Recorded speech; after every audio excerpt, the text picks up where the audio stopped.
At this time, I'll call our July board meeting to order. And we'll stand at this time when we have the invocation by Commissioner Langley, and we'll be led in the pledge by Commissioner Walker. Let us pray. Eternal God, our Father, we're grateful and we're so thankful that you allowed us to assemble one more time to do the business of your county. We count it a blessing and an honor to serve your people. And Father, we just ask that you lead us and guide us, that we may make wise and prudent decisions. In Jesus' name we pray. Amen. Please face the flag. I pledge allegiance to the flag of the United States of America and to the republic for which it stands, one nation, under God, indivisible, with liberty and justice for all.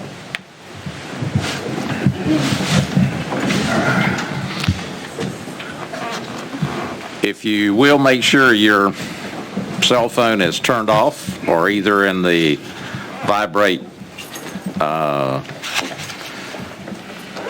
point.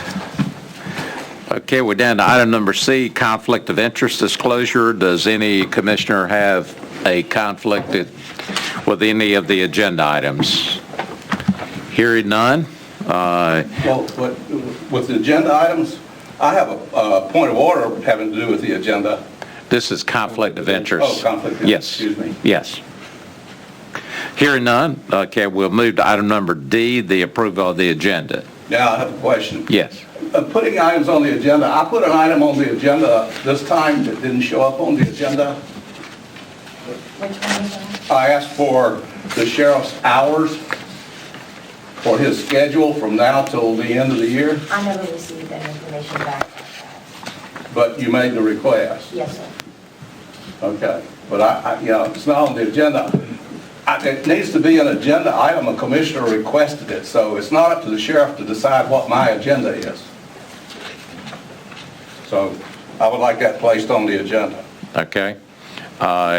Is there a second? Second. All right. All those in favor, raise your right hand. Okay.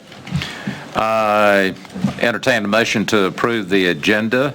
Motion to approve. Is there a second? Second. Okay. All those in favor, raise your right hand. Thank you. We're down to item number E, items for presentation, our service award presentation. Dolores?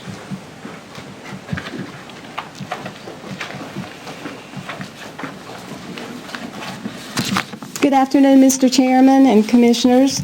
I would like to acknowledge some Beaufort County employees that are receiving service awards. We had 2 employees that were scheduled to come tonight, but something happened out of their control at the last minute, and they could not be here. I'd like to acknowledge Chris Newkirk with Emergency Management. He has now 5 years of service with Beaufort County. Also, William Harrison with Emergency Medical Services has 5 years. Brian Hodges with Emergency Medical Services also has 5 years. And Jeremy Seaman with Emergency Medical Services has 5 years. Any questions? Any questions? Is Beverly Allen? She is not here tonight. Okay.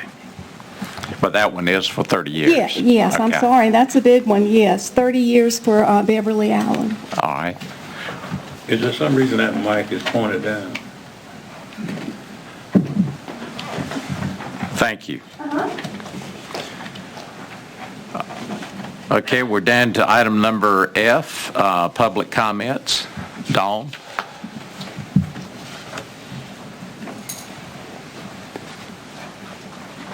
And if you will, Dawn, raise that mic up. Does that work? Thank you. So, hello, my name is Dawn Brinson Slant. I'm a resident of Beaufort County, a small business owner, and a taxpayer. I would like to reference a presentation from the Agricultural Extension Agent, Mr. Rod Greganis, during the budget sessions and the justification he was asked to provide for the new tractor.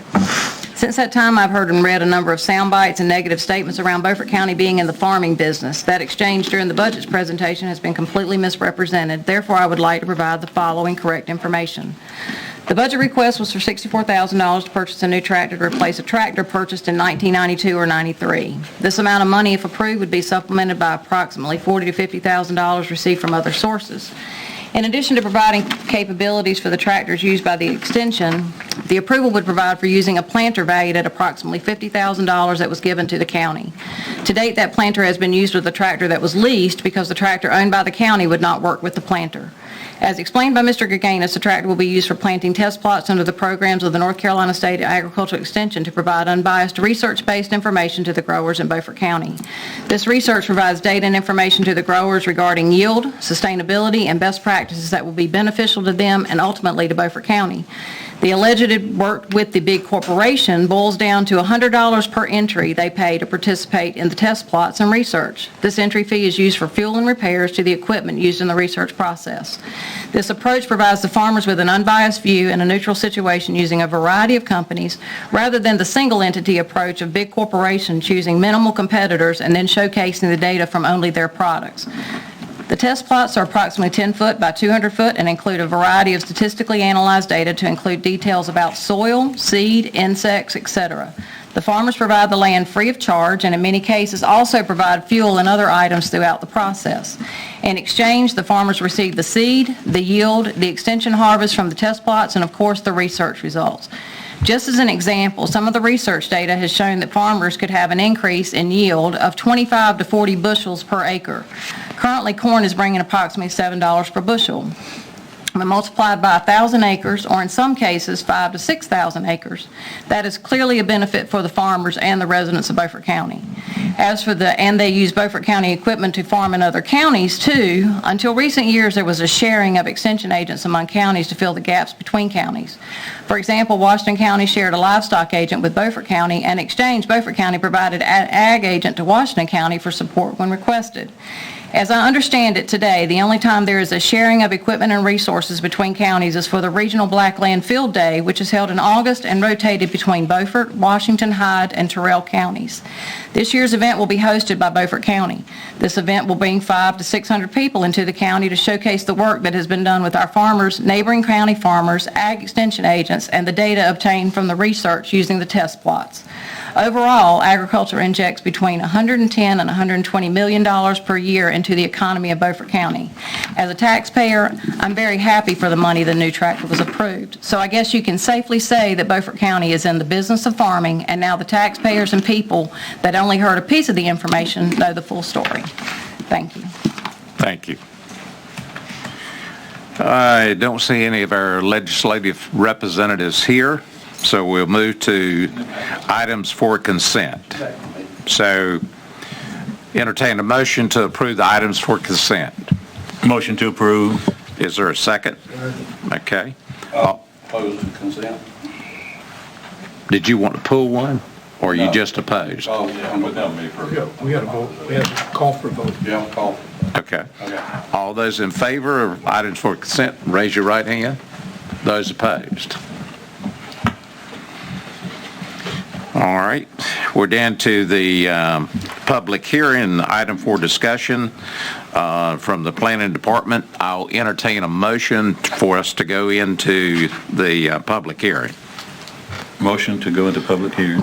Second. And we have a second. All those in favor, raise your right hand. Thank you. Carlton? Hi, everyone. I'll just go through my my report really quickly, and then I'll see if there's any questions. So this is a petition to name a private road submitted by Ken Stilley to name an easement approximately 250 feet length. The second page shows an aerial of the easement and the affected parcels. This easement connects to NC 33 East in the Chocowinity Township, approximately 1,300 feet west of the intersection of NC Highway 33 East and Tripp Road. Petition is submitted due to an application for a third address to be served by the currently unnamed easement. The county's road naming and addressing ordinance requires that the easement be classified as a private road when it serves more than two addressed buildings. Advertisement was run in the Washington Daily News on June 22nd. Notices of the public hearing were posted in the Beaufort County Courthouse, the Chocowinity Post Office, and the Chocowinity Town Hall on June 21st. So there were 3 proposed names and listed in order of preference: Firefly Way, Firefly Lane, Firefly Drive. Staff determined that the applicant's proposed first name, Firefly Way, does not duplicate any existing road names within the county, nor do any sound-alikes exist. So staff recommendation is to approve the applicant's proposed first choice, Firefly Way. Are there any questions? Anyone have a question of Carlson? Okay, we did not have anyone sign up for the hearing. Okay. But I will ask if there's anyone in the audience that wants to speak as it relates to the naming of the road in Chocowinity. Okay, hearing none, I'll entertain a motion to come out of the public hearing. Motion to come out of public hearing. I need a second. Second. Okay. All those in favor, raise your right hand. Thank you. Thank you very much. Thank you. To approve it now? Okay, yes, we do. Now that we're out of the public hearing, need a motion to approve the naming to Firefly Way. That's almost a tongue twister, isn't it? Motion to approve. Motion to approve. the. I'll second the motion. All those in favor, raise your right hand. Thanks. Thank you, sir. All right, item number J is emergency service. I guess, Jeff?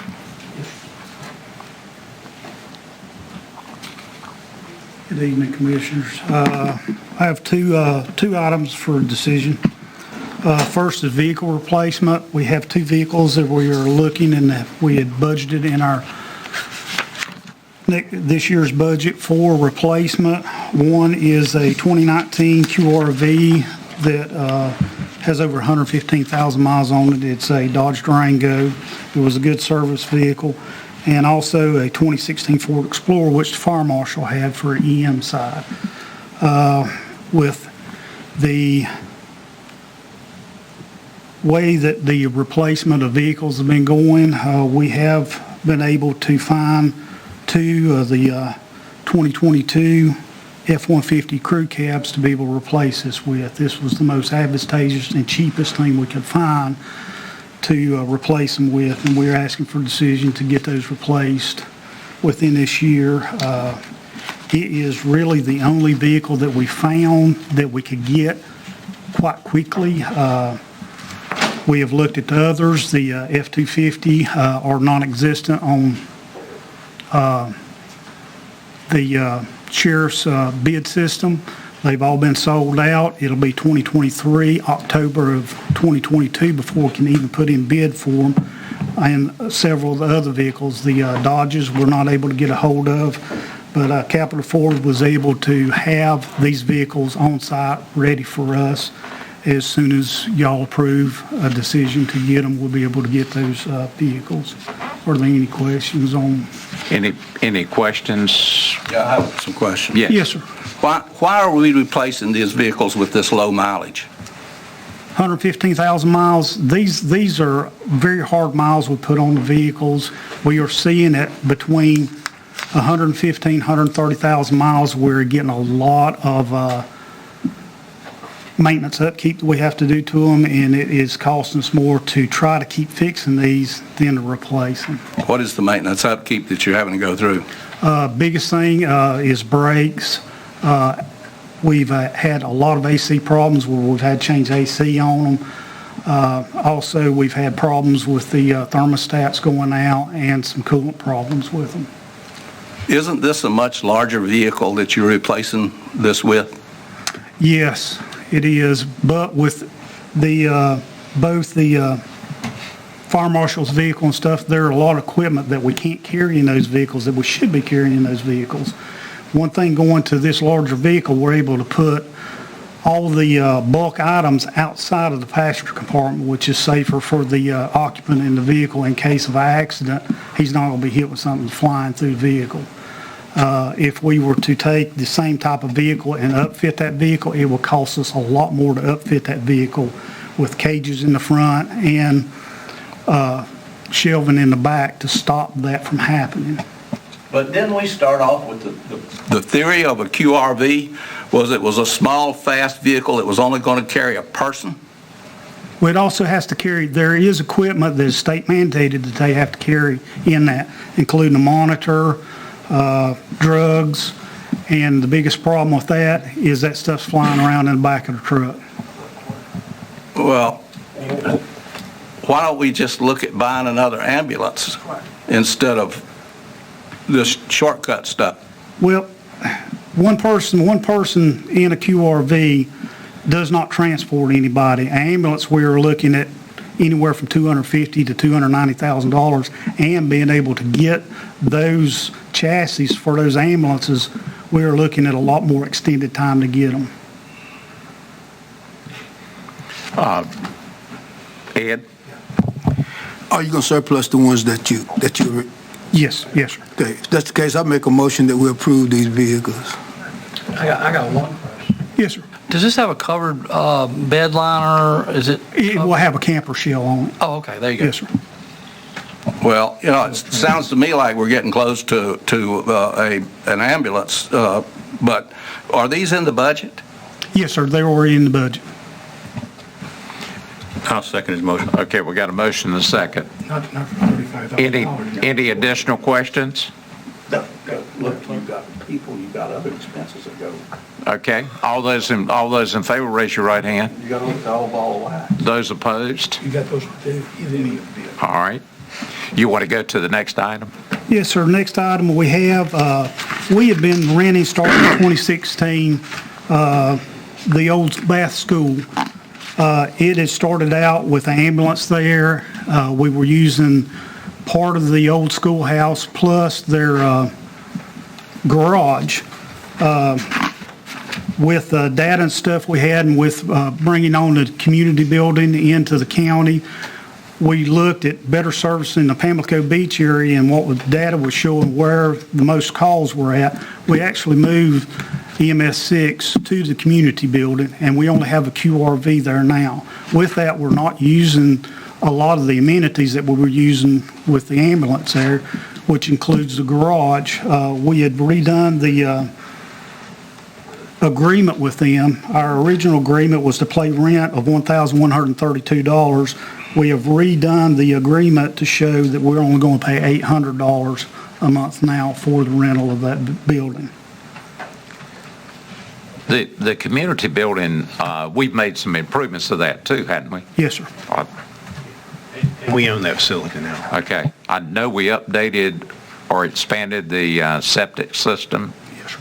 I'm not sure what else was done. We also put 2 bedrooms in it. Okay, entertain a motion to approve the new Motion to contract. Second? And a second. Questions on the new contract? All right, all those in favor, raise your right hand. Thank you. Can I ask a question, procedural-wise? Yes, yes. Is there any reason this particular item couldn't have been part of the consent agenda? Just to speak to that, we typically put, because it is a multi-year contract, it comes to the board. We could certainly put it on consent, but I'm just trying to, yeah, it sounds like we're spending a lot of time on stuff that we're automatically going to approve. We're going to pay. our intention is to ensure that that you see it and have an opportunity to act on it, Okay. and us not be accused of trying to put something underneath the radar on it. That's exactly right. Okay. Okay, Thank you, sir. thank you very much, and hope nothing else happens. Thank you, sir. All right, we're down to item number K, Public Works. Christina is going to talk to us about the Swan Point Water Line Extension. Yes, sir. Good evening, Commissioners. During the October 4th, 2021 meeting, funds were approved to proceed with the project of installing new water lines at the Swan Point Mobile Home Park. At that time, McDavid Engineers went through and completed the design of the project and advertised the projects for bid. The first bids were received on April 26th of 2022. However, only one bidder submitted a bid. Therefore, per our purchasing policy, it was advertised a second time. And also during the second time when bids were received on May 11th of 2022, Herron Rivenbark submitted a bid to complete all work for $288,718. Per McDavid, as well as the contractor, the difference is attributed mainly to material price increases since the original estimate was prepared. The engineer then conducted bid negotiations with the contractor, which resulted in a total decrease of $59,595. Included in your agenda packet is a detail of those bid negotiations as well as the scope changes.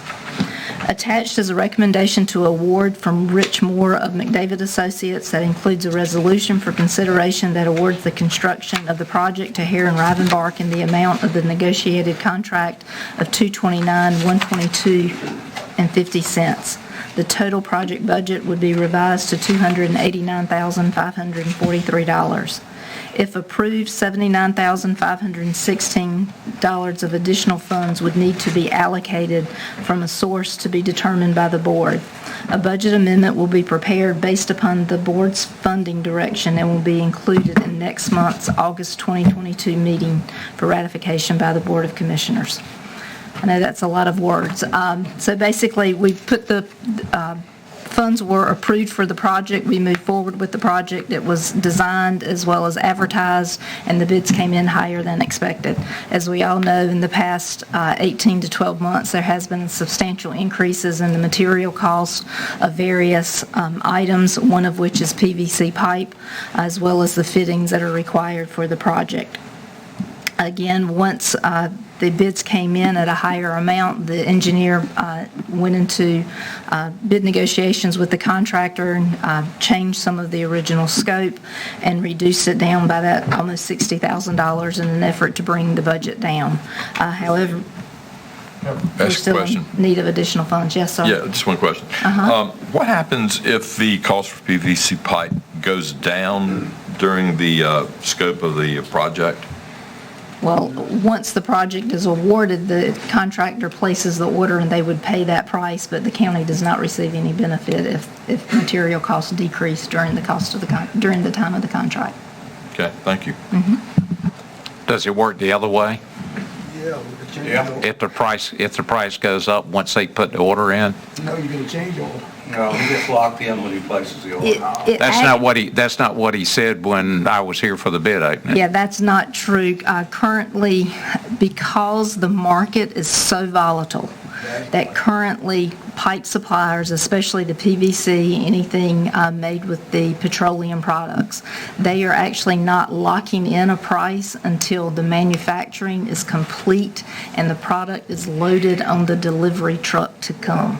So once they get the packing slip or the shipping orders, that's when the price is locked in. Now, it's just like everything else. Some contractors have more pull with the manufacturers than others based upon the volume of the orders that they place. Herron Rivenbark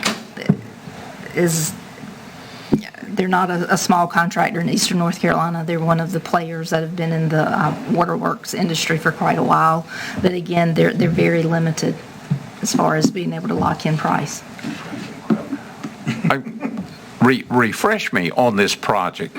Is it 51 landowners or is it one landowner? No, sir, it is one landowner. One landowner? Yes, sir, one landowner. It's a mobile home park, so there are multiple parcels that are all owned by one entity, and then those parcels or mobile home lots are then rented to other individuals. So it's a rental property. So there's no skin in the game for the landowner as the price has gone up almost $100,000? Not currently right now, no, sir.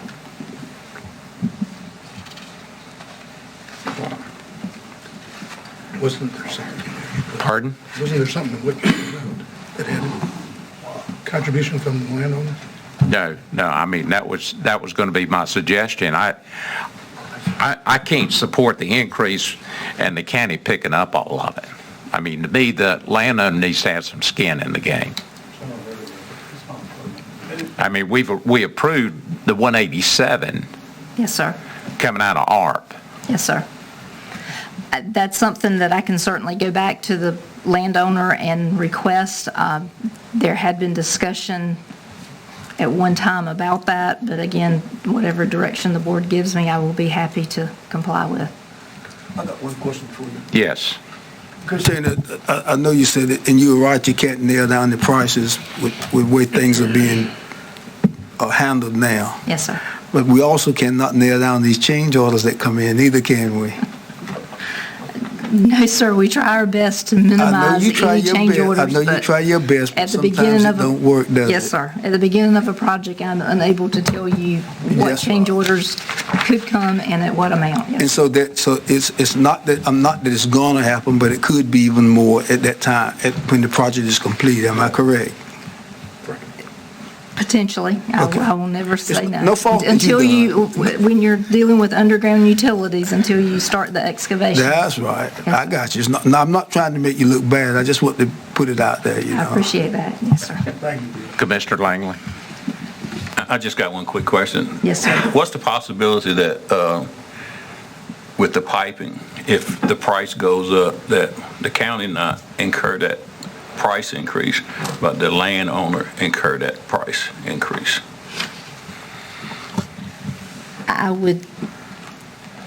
The way it's currently set up, the county would enter into the contract with the contractor. I would think, and I may need to defer to our attorney who's present this evening, that we would need to enter into a separate agreement with the landowner in order to cover any potential increases. Got another question. Based on the original contract, before you went back and renegotiated, it had 4 inches of coarse, aggregate-based coarse. Yes, sir. I'm assuming this place is just dirt and some rock? Yes, sir. It's, again, it's near the river, so it's very sandy. Okay.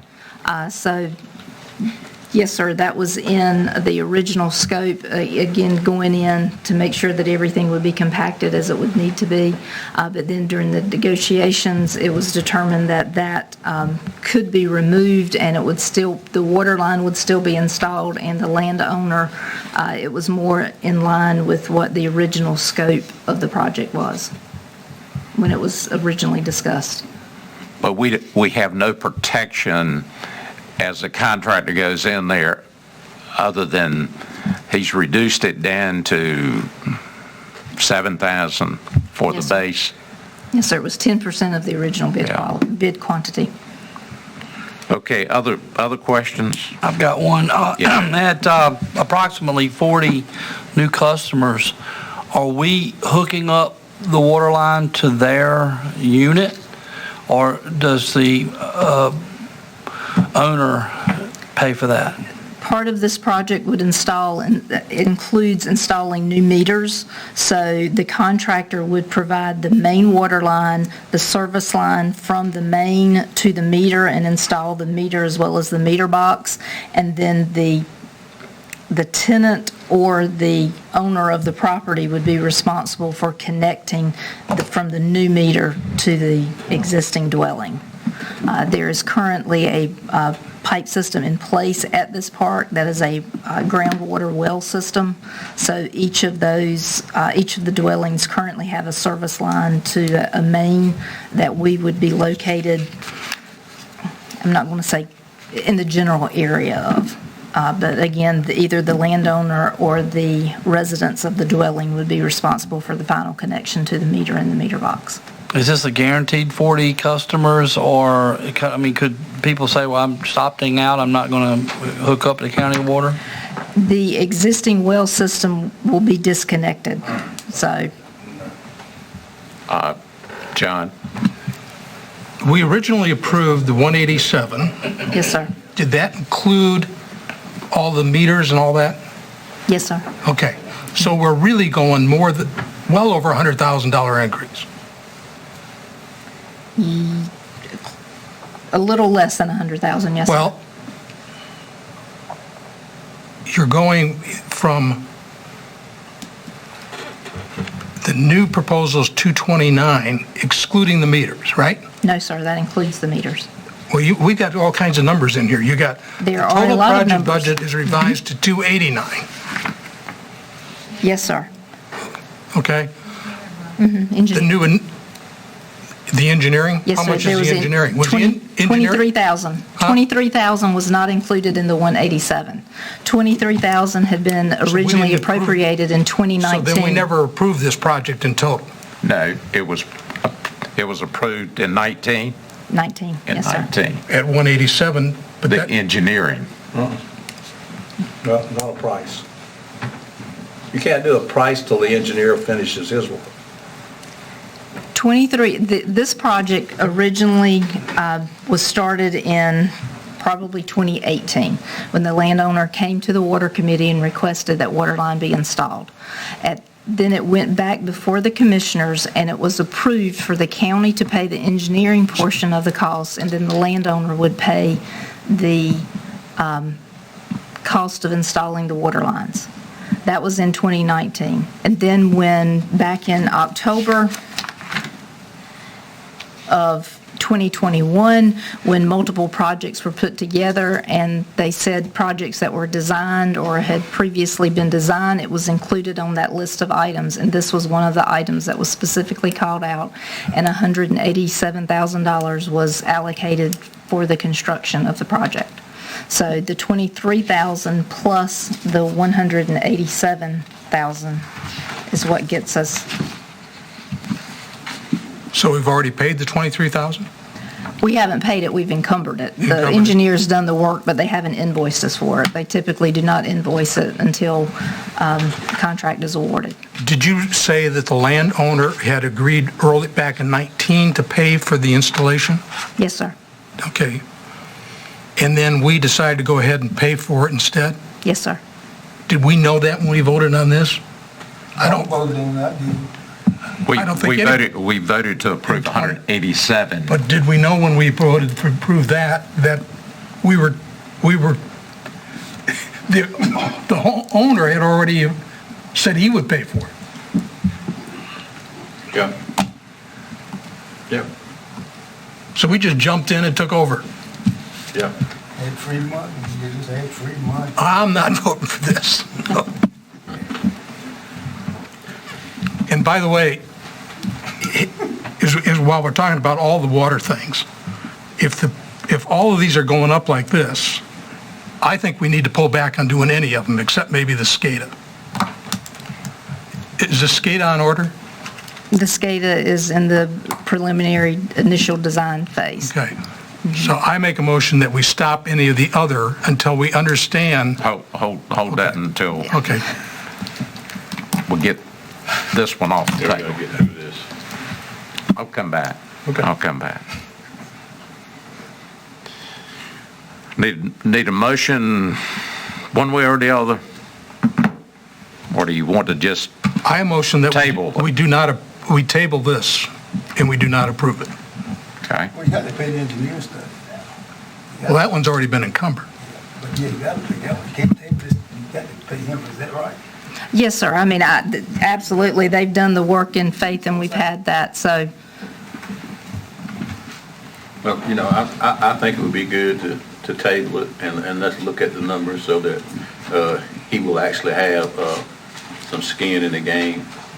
I mean, I think that's only good because he's the one who's going to be doing all the profiting from what we're doing. So I think it's only reasonable that we reevaluate it. Can we add to the motion that the owner be contacted and see what he feels about paying some addition? Absolutely. Would it be agreeable if I guess in your motion, that we would contact the owner to see if he would be agreeable to do that. Perhaps we can do just as we did in 2019, where the owner comes and we're able to reach some type of agreement with that. And also, I would need to contact the contractor to see about revising, or if there would be a need to revise his number, because when contractors present bids, they only hold the bids for a certain number of days, whether it be 30 days or 60 days. So I may come back in at the next meeting with a revised bid price based upon the contractor, or I may not. We'll see what they do. But that will be my plan for next month, to come back in with that and to see how the board would like to proceed. I guess that what we're going to do, we're going to do that for 30 days, and then you're going to come back, and then we're going to have a discussion of how much we want to pay the county. Is that where we're headed? Pretty much. I mean, we know what the total cost is. Yes, sir. Without any kind of change in prices. I mean, I realize it's opera money, which is still taxpayers' money, and he's probably the only person I know of, well, the owner is probably the only person I know of in the county that's getting this kind of advantage from this opera money. So I think it should be a better balance with it, I think.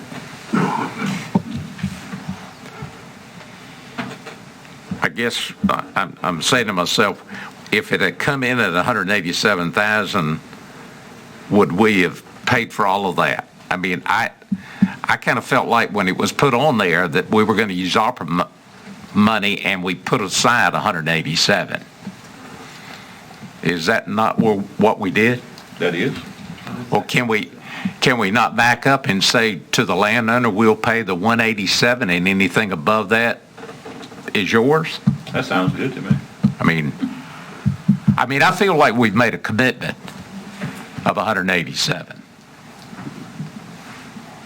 So, We have acted on that. Mr. Chairman, real quick, you've got a motion by Commissioner Rebholz. I don't know if you received a second on that or not, but you have a motion, and if you don't have a second, then you need to dismiss his motion before you continue. I think Frankie dismissed mine. Okay, I'm sorry. I'm going to come back to it. I didn't hear that, but I just want to make sure you don't get too far down in the weeds, since you have. We've also got a motion to table. Did you? I motion that we table this until next month, at which time the water department will come back with the participation level by the landowner. Okay. Would you like me to make the recommendation that Chairman Waters just said? You want to modify mine? Would you withdraw the table? Say again. Would you withdraw the table so we can do a motion? Yeah. Okay. He's withdrawn the table, so now what is the motion? I'm going to make a motion that the county fund 187, and that the landowner fund any additional money above the 187. I'll second that. Discussion. Okay. All those in favor, raise your right hand. Those opposed? Okay. Is that all you need? Yes, sir. I believe. Can I make my second motion? Yes. Okay. Wait. Now we're going to go back to his. Okay. Can I ask the finance officer, is that all that we would need? Okay. Yes. Okay, John. Given the skyrocketing costs of materials, and apparently labor also, that is proven out by this particular project, I move that we table doing any of the additional projects, with the exception of SCADA in the water system, until we understand what the total commitments are going to end up being in the total funds from ARPA that we have. Because right now, we have no real idea what broadband's going to cost. And until we know that, we don't really know what we have for other funding. We've got $6 million on the table right now for the mega sites, And I think we got to sort all that out and know what we've got. Yeah, so I don't want Christina running down the road and we all of a sudden say, we don't have any ARPA funds left. Right, so Commissioner Rebels, I think the Finance Officer will give an update on where you stand with your funding right now.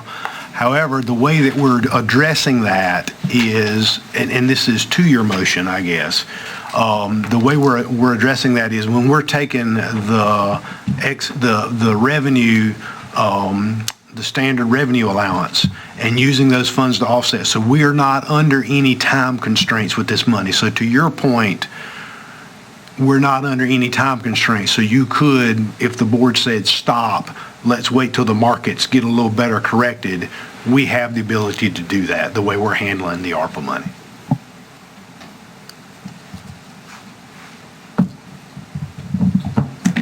I guess that's another way of putting it. Yeah. Stop. Yeah. I'm just saying, if we had done it, if we had gone down the path of saying we're doing infrastructure, then we lock into the 2024 encumbrance, 2026 complete expenditure.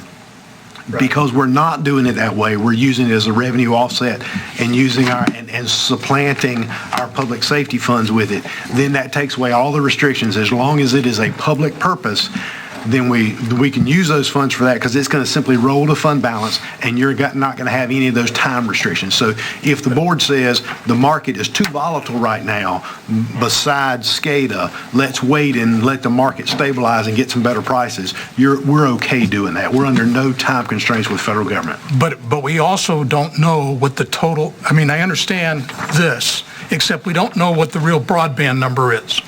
We don't yet, but you've already set aside $4 million for that. Right, but but we also are saying we're going to spend up to $6 million on the mega sites, and we've only got $2 million at the bottom of this line. So why don't we wait and sort it all out, and then we can decide where to spend all that money. So that's the motion. We stop any of the additional funding on the water system besides SCADA and what we just passed until we are able to sort out all this additional finance commitments. I'll second that. All right, we got a second. Further questions? I have a question. What's the lump sum amount of money that we're talking about that's set aside that we rolled over? The total of the 9.2 that we received from the federal government is if you take off the 4 million, because we're going to use the 4 million, or the board has said you're going to set aside 4 million for broadband. The remaining amount of that money we're using as a revenue offset that the federal government said we could claim a revenue offset and then supplant our existing budget money, which would then roll to fund balance, which essentially frees up all the restrictions and takes away the time constraints. Yeah, I understand that. I just wanted to know how much money that we have in this particular system we're talking about, and that's the $9,128,000, and then we start deducting from that. Okay. That's right. You take off the 4 million that the board set aside for broadband. The remainder is what's out there. Yeah, and I just want to comment on the motion. I understand the motion. I don't have a problem with it. It's probably a smart business thing to do with the volatility that's in all of the markets right now. But you do need to keep in mind that it might be wise that at some point in here we ask Christina to go ahead and have the engineering done on these projects, because what is going to happen when things start getting easier, everybody's going to want it at the same time. So the people that have the shovel-ready projects are the ones that are going to be able to get them done in a reasonable amount of time. Otherwise, you may lose out altogether. So just keep that in mind. Yeah, today, oil went down close to $10 a barrel all in one day. It went down not because of supply and demand. It's just that people are afraid of a recession that seems to be imminent at this point. So if there is going to be a recession, and I think this one's going to be a doozy, I think materials are going to go down in cost. I think labor is going to go down in cost. So I think it's wise to wait. I would ask, is there any type of time frame? Because there are some of these projects, obviously, if you recall, many projects were lumped together into $1 amount and it was approved.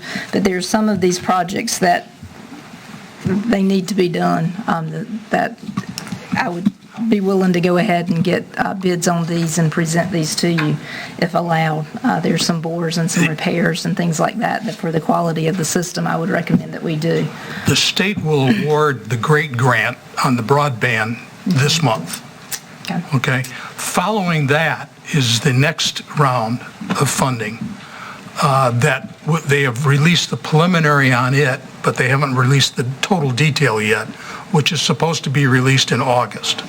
So until we can understand what that commitments are going to be, I don't know as we can give you the correct answer. Okay. Okay. I think what you should do is the things that are really essential for you, bring it back to us. Okay. Certainly. Thank you. Okay, we got a second. Any further discussion? All those in favor of the motion, raise your right hand. Okay. But you also got the instruction that if you've got a project that needs to be done, bring it back to us to take a look at it. Yes, sir. Okay, we're down to the Finance Department. Anita? Thank you, Mr. Chairman. So my first item was going to be to review the ARP funding, which we just kind of did. Everybody has a handout of a spreadsheet that says Beaufort County ARPA funding uses. Do we need any further discussion on that? I can give you an updated number based on the vote to just take out the 4 water projects. We just eliminated or put on hold the elevated storage tank mixers, the directional drill on Highway 99, the various line upgrades, and the water issues at the railroad crossings. Those total $722,000. So we have a new remaining available balance of $2,714,034. Do that again, Anita. Okay. $2,717,034. Okay, Jared, you have a question? Yeah, my question's about the libraries. Is there a way that we can give some to the libraries? And I'm talking about BHM, but I'm not talking about the Martin or the Hyde. I'm talking about the 4 libraries here in Beaufort County, which is here in Washington, in Aurora, Bath, and Belhaven. Yes, so essentially at this point, what we've demonstrated to the federal government is that we've used our full $9.128 million distribution as a revenue loss, and they allowed us to do that. Even though our revenues were through the roof, our sales tax has been great, we sustained our ad valorem tax collections. They said if you got $10 million or less, which we did, we're just going to let you sign something and claim it as a revenue loss, even if you didn't have revenue losses. So essentially what has happened is we took that revenue loss on our report, and every bit of this has rolled to fund balance, which is going to make for us compliance reporting essentially goes away. All the deadlines go away. All the rules go away. We can spend it on whatever we want now. So to answer your question, yes, you can spend it on libraries now. You can spend it on solid waste. Practically anything you want to. Yes, sir. That answer your question? Okay. You want to go to... my next item? Yes. Yes, so the next item I have is for the sales tax for school capital. So we've been talking about this for a couple months, this shouldn't be new, but there is a statutory calculation on the amount of money that we must give the schools for school capital. We are required by law to give them 30% of our Article 40 sales tax distributions, 60% of Article 42 sales tax, and 100% of the lottery proceeds that we get from the state. And as we've been talking about each month, our sales tax has been extremely high during fiscal year 21-22.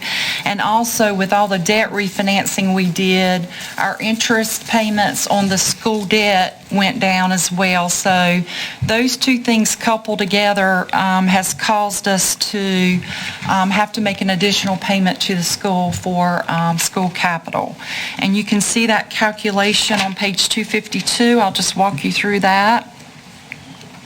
So we know that our actual distributions from July 2021 through March 2022 total the $2,711,518, and I've estimated what the April, May, and June collections would be for sales tax. Remember, there's a 3-month lag. We don't know what those numbers are yet.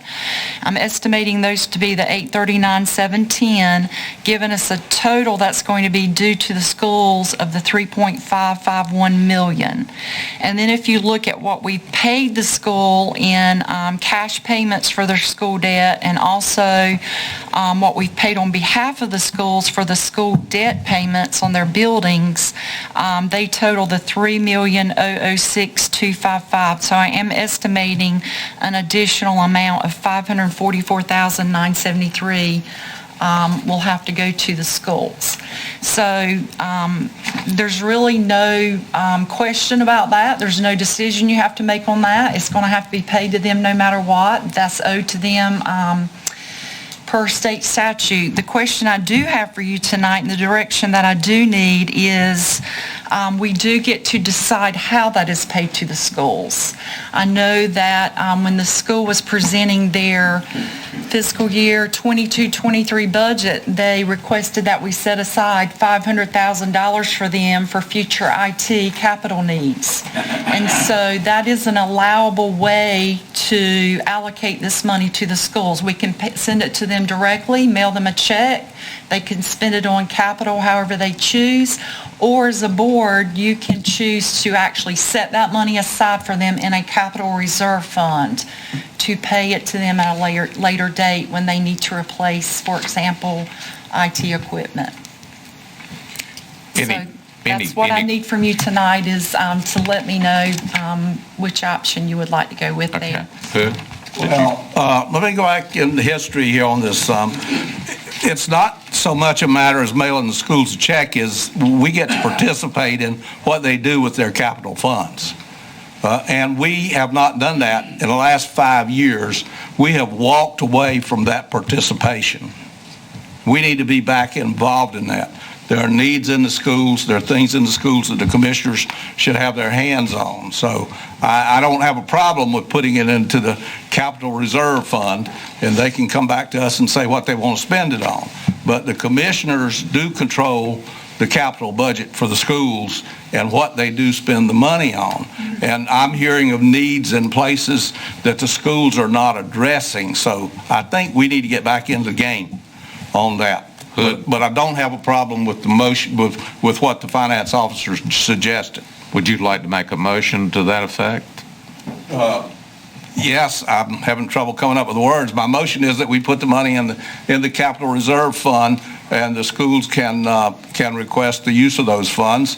The present intent is that we fund their IT needs at some point in the future, but that doesn't mean this money is severely restricted to that end use. Do I have a second? Second. All right, we have a second. Now, discussion. John, I'm sorry. Can you specify exactly what it would be used for when you put it in the reserve? Can you specify IT? You could, but if you do that, you paint yourself in a corner, and that's what it must be used for. If you just say it's for capital needs, that gives you the discretion moving forward on what it is spent on. But they've already told us that they need 500 and some odd thousand for replacement of those IT. As I recall in their request to you, they did request that we set up $500,000 for IT needs. Because all those tablets those kids have are going to have to be replaced. That's what I remember. They're going to end up end of life. So, I mean, it's going to get replaced somehow. Well, let me weigh into this a little bit. I think we need the flexibility to decide how to use this money. For one thing, I think IT is overemphasized in our schools. You know, I use the product to the Beaufort County schools, and I can tell you right now, I'm teaching high school graduates how to form letters, how to make numbers. Guys, there's some serious problems over there that don't have anything to do with IT, and we've been overemphasizing IT. Let's put these funds into something that's flexible, that can be used for the benefit of the whole school system. Ed? The only thing I say is, the finance officer, the law states that is their money. And they asked us to set aside $500,000 a year. I mean, $500,000 for IT purposes. I don't have a problem with sending them their money. It's their money. And if that's the answer to their IT problem that they say they had. And I'm scared, and I know I'm gonna get lampooned for saying this. I'm not a school board member, and I don't feel like I need to micromanage the school board. I'm not so sure of that. Isn't your wife a school board member? Is my wife sitting here? No, but you are. But how about be quiet? Let me finish. I don't have to be quiet. Well, why you want other folks to be quiet when you lying?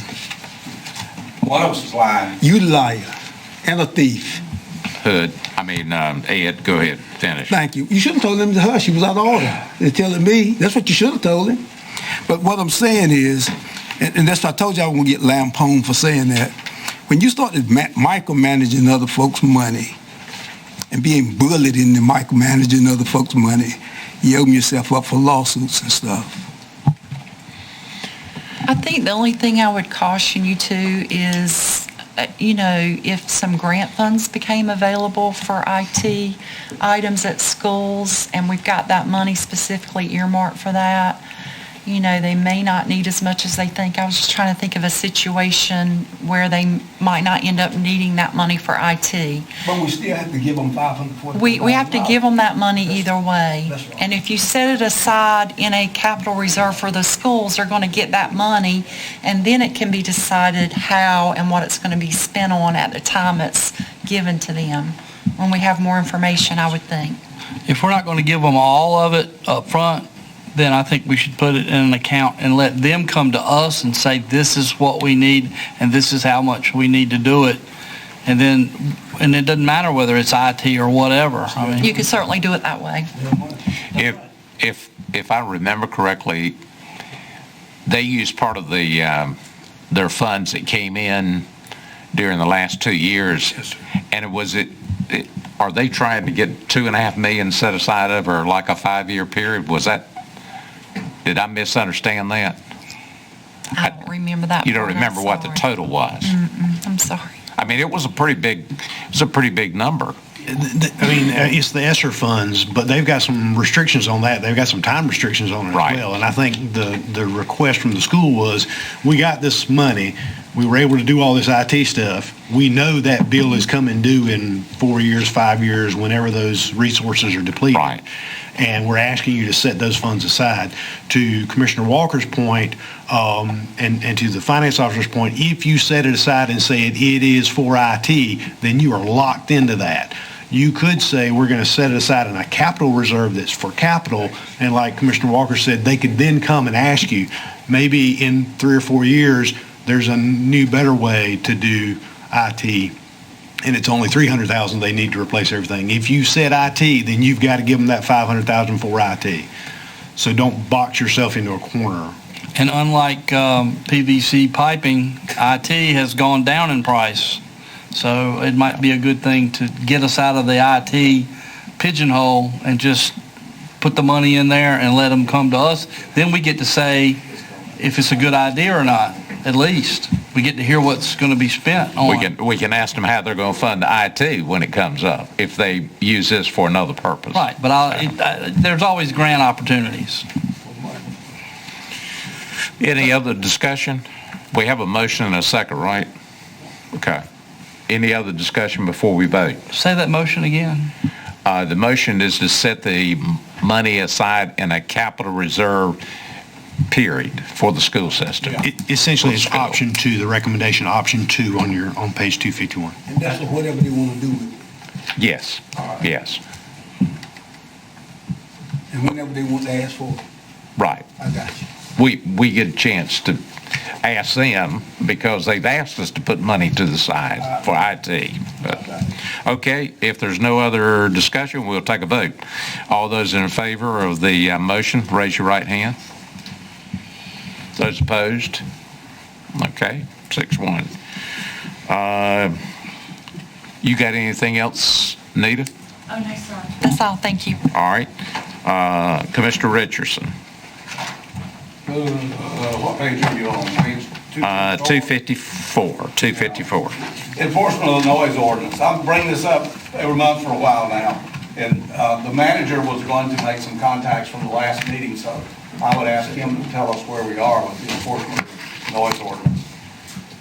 So to speak to that there's a couple places. There's the county noise ordinance, which is chapter 92. And what I would say to you in regards to what I heard the concern was about, mostly motor vehicles and other things.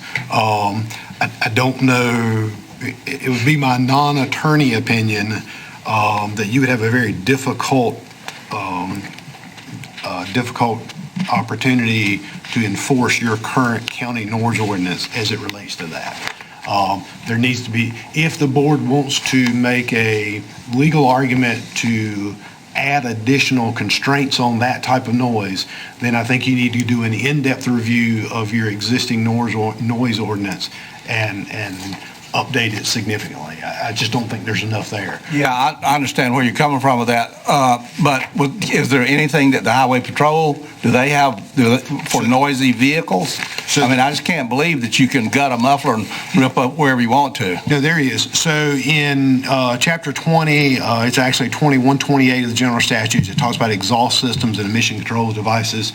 Mr. Booth, you may be able to speak to that even better than I can, but under that statute, it says it shall be unlawful to use a muffler cut out, shall not drive a motor vehicle on the highway unless motor vehicle is equipped with a muffler and other exhaust system that's in good working order. So there is some language in there regarding that if there is excessive, they could do that. Now, in the city of Washington, which I think is where you had said you had run into the most of that. Well, I've had complaints from out in the county too, but yeah. So the city of Washington has a pretty extensive noise ordinance that they just recently updated, and it speaks specifically to what they call in section 2125 nuisance sound or noise, and it speaks to the use of an automobile, motorcycle, or other vehicle out of repair, loaded, or in such a manner to create loud or unnecessarily grating, grinding, rattling, or other noise. Or number 5, the discharge to a discharge into the open air of the exhaust of any stationary internal combustion engine or motor vehicle. And they do have discretion. They have in their ordinance where they can use noise meters to determine that, but also in section 2127, sound or noise violations that are not based on sound level meters. An officer or city employee responding to a sound or noise complaint may, in the officer's or city employee's discretion, issue a civil citation or enforce any of these penalties. So they do allow in their ordinance the discretion of a law enforcement officer or a city code enforcement person to say, no, I don't have to use a sound meter. I know that's excessive, and issue a citation for it. And like I say, if, in my non-attorney opinion, if that's something you're looking to do from a countywide perspective, obviously it wouldn't apply inside the jurisdictions of existing municipalities, but out in the unincorporated areas of the county, there needs to be a significant review and update of the county's noise ordinance. Okay, the complaint that I have goes like this. A neighbor that doesn't get along well with this particular person rips up and down the road with his muffler blasting just to make trouble and just to make noise. And it may be worthwhile if you're even on the edge of looking at the noise ordinance, that since it would be that part of motor vehicles would be enforced by the state, we may would it be possible to get someone from the state to come and give us a presentation on how they enforce noise ordinance?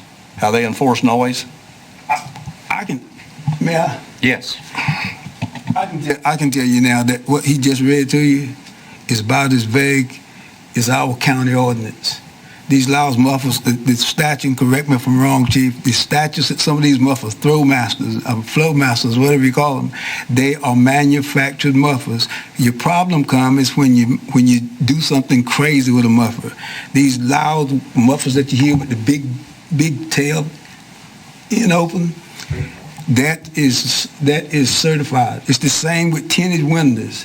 You can say complain all you get rid of. And I don't think you will find a law enforcement officer in the world, not unless just trying to bill him a name, to give you a ticket for a loud muffler when he can't take the muffler and carry it to court. That's the problem. And it's real vague. And those mufflers are certified. They're sold at O'Reilly's. They're sold at Advance. They're sold at anywhere you want to buy them.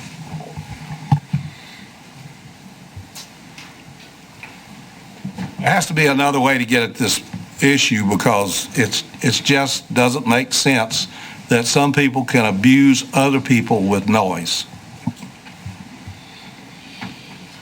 So I think from the board's perspective, if the board is so inclined to have the county attorney review the existing noise ordinance policy, noise ordinance, and bring back some language that strengthens that relating to motor vehicles or other noise, similar to the way the city of Washington has done it, if the board is so inclined to do that, we can certainly ask the county attorney to do that. Ain't nothing wrong with asking. I would think that's appropriate, Brian, and as you sent an email out to everyone, I guess it was yesterday or today, we do have some concerns in one of the subdivision as it relates to potential noise. So I will speak to that really quickly. Okay. There is, as I referenced in the email, there is a general statute relating to that.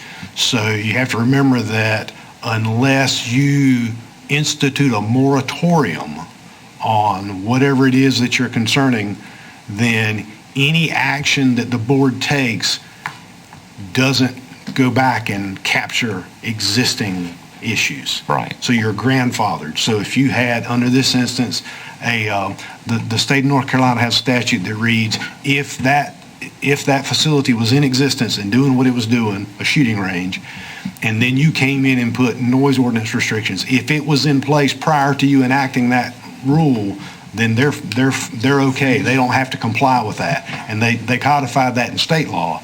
But generally, for county ordinances, it's the same way. You can't be retroactive on something.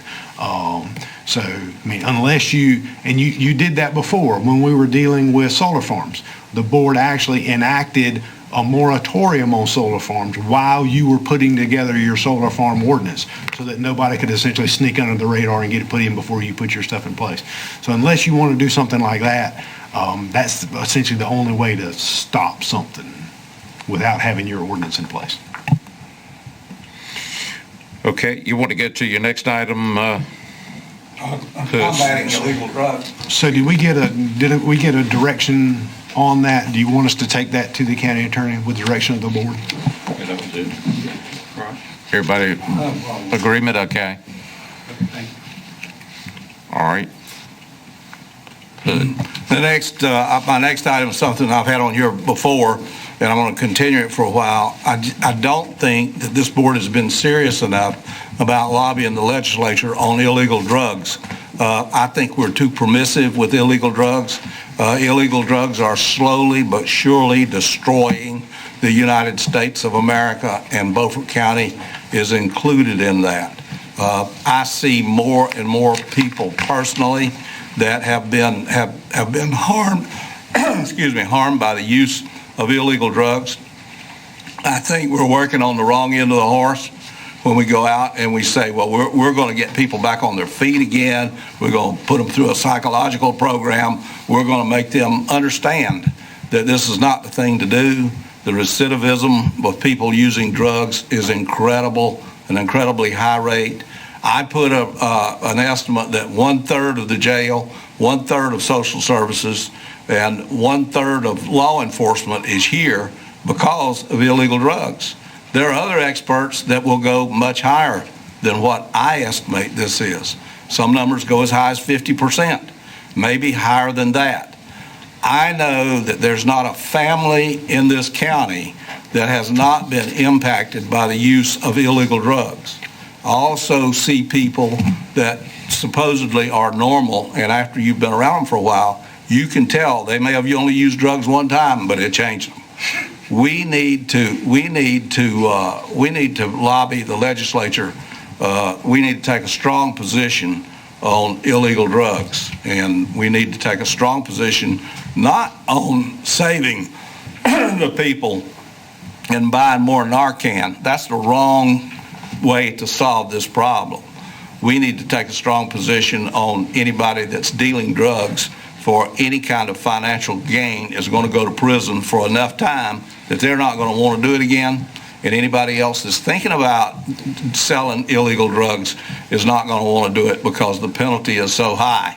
Once again, I've talked to judges about this. The judges all say the same thing. Until you are willing to make the penalty high enough for the sale of illegal drugs, this is not going away. And I would ask that you take a look at prohibition in the 20s, liquor, when liquor was illegal, how did that work?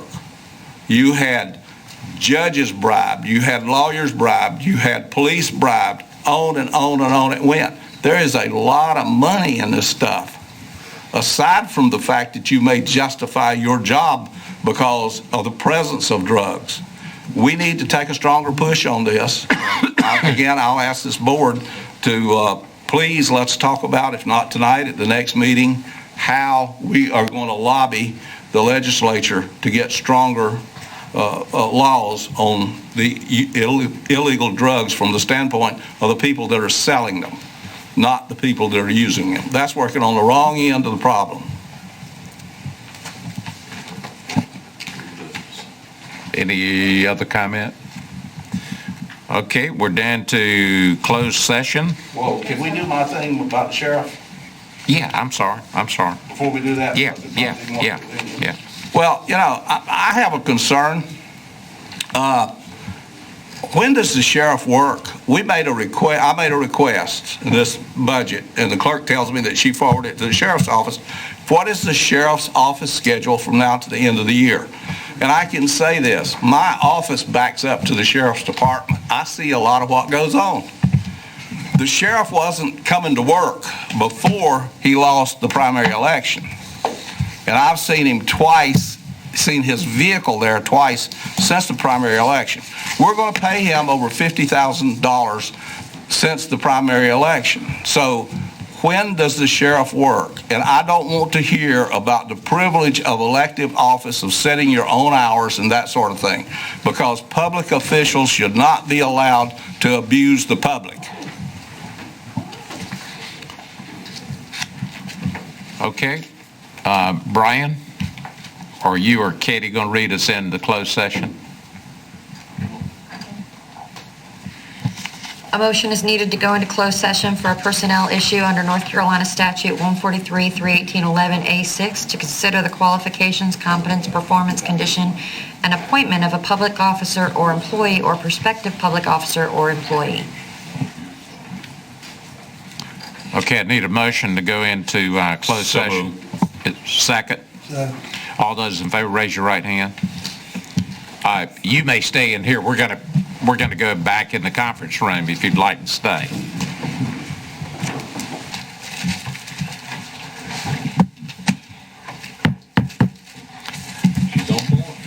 Need a motion to come out of closed session. So moved. Is there a second? Okay, all those in favor, raise your right hand. Thank you. Brian, I'll turn it over to you. Thank you, Mr. Chairman. I have three personnel-related items for you. First of all, a request that the board approve a reclassification of the administrative support assistant to an administrative specialist in the county manager's office.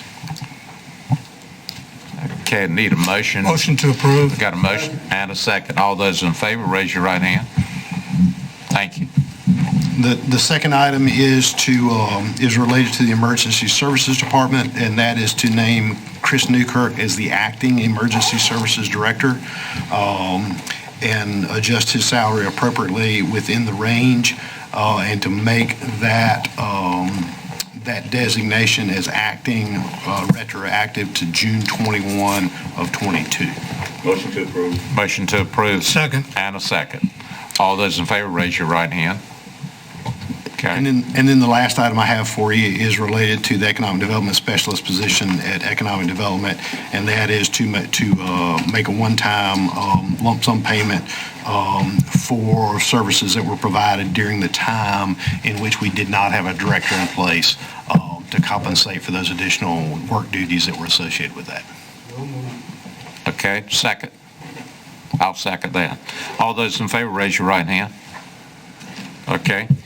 We're down to the last item, commissioners' comments. Any?